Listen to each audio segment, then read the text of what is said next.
Community school districts enrollment is dropping. As First Alert 6's Andrew Pfeiffer reports, the district is working on ways to get students back. In Council Bluffs, we've seen a decline since COVID, anywhere from 49 students a year up to about 140 students. The number of kids walking through the halls of the Council Bluffs Community School District keeps falling. Superintendent Vicki Murillo knows where many of them have ended up recently. We have two private schools that parents choose to attend in our resident area. Starting this year, educational savings accounts, or ESAs, are giving K-12 families the option to attend more private schools.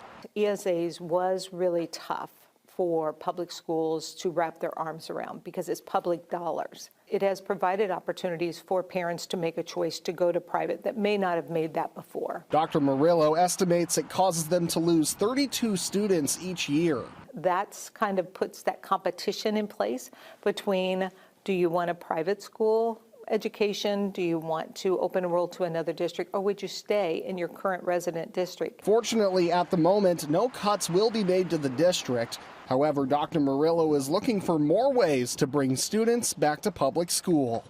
We've got to do some things differently. We can't just continue the same tradition.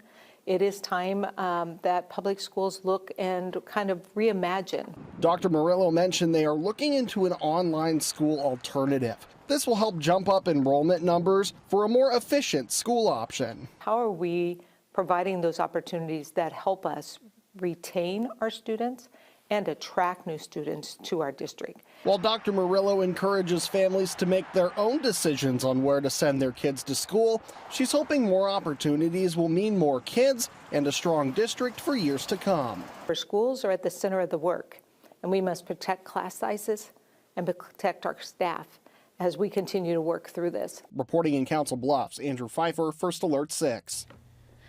Educational student accounts started after Governor Kim Reynolds passed the Students First Act back in 2023.